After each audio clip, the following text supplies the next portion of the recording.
Hi, welcome to part 4. Part 3 we have uploaded in the Cloud Ninja members area.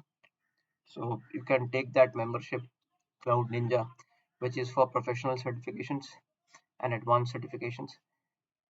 If you're not yet subscribed, do so if you are serious about onboarding the cloud journey. Let us quickly look at this question. The key in this question is the volume of data would be very high. They have 50,000 sensors and each sensor is sending 10 readings per second. So you imagine so much of data is there. So where will you store it? So if you look at BigQuery, see if you need a data warehouse solution, we use BigQuery.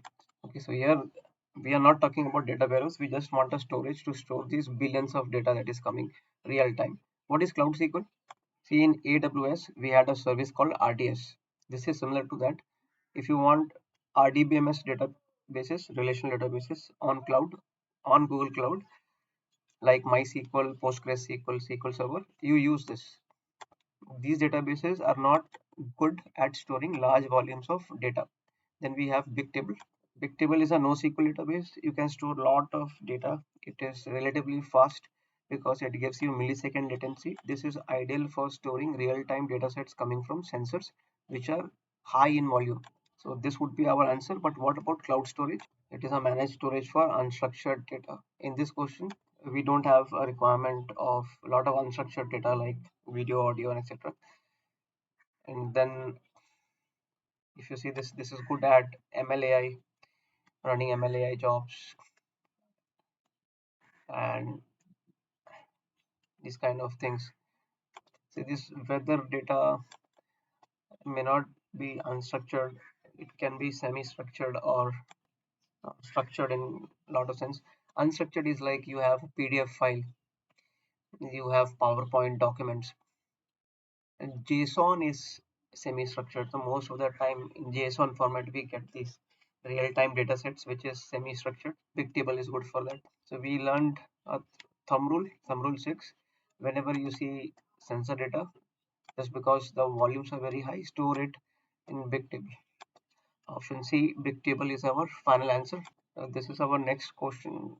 Okay, whatever they are saying here, the in a crux, what they need is they have some system. Okay, and this question has a lot of noise that I have this system, that system, blah blah blah.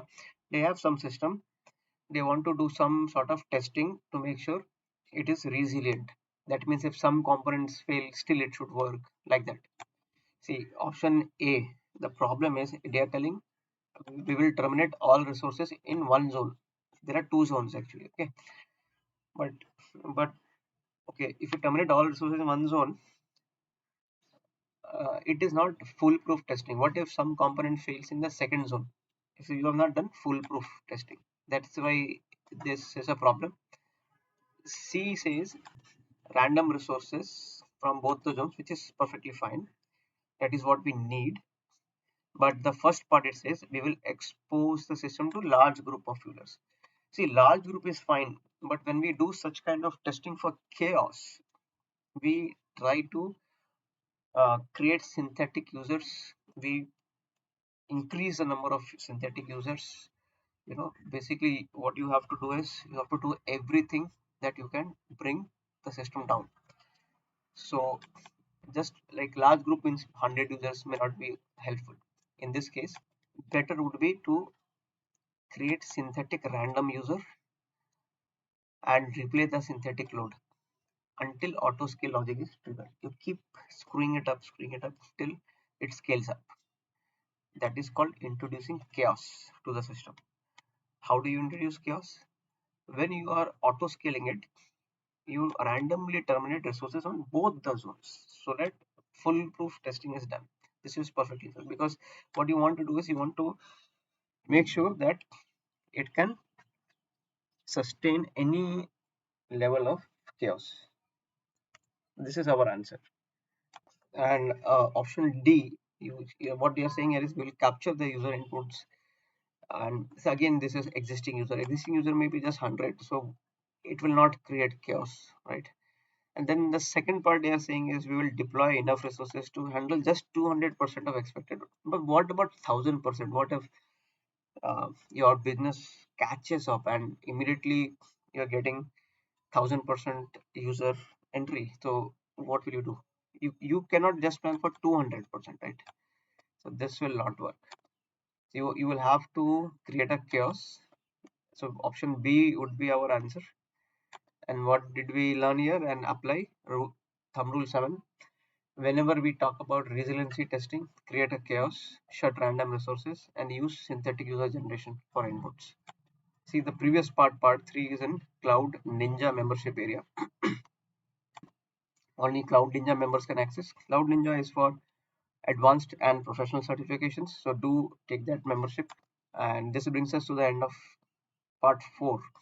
Do not forget to visit part 3 as well.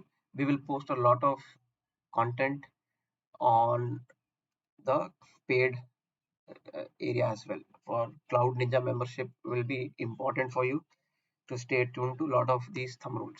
For example, here in this video you could only see thumb rule 6 and 7, but thumb rules 1 to 5 are in part 3.